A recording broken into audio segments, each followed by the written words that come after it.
Tagal na pong humihilin ng taas sahod. Taas sahod, yan po ang lagi natin naririnig, sa mga SONA, sa mga rally, sa mga maiingay na event sa kalye. Yan po ang ating naririnig, taas sahod.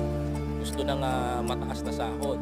But the thing is, mga kababayan ko, the thing is, kulang, alam naman natin na kulang ang budget ng ating gobyerno. For example, magkano ba sahod ng isang basic teacher ngayon sa public school? I think if I'm not mistaken, naglalaro ng 25,000, naglalaro ng 30,000, mga kababayan.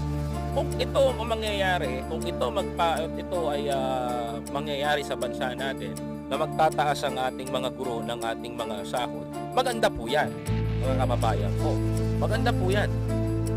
Maganda po maitaas ang kanilang sahod. Gayon pa man, mga kababayan ko, isang pabor din po ito sa kanilang pagod. Kung tutuusin, mga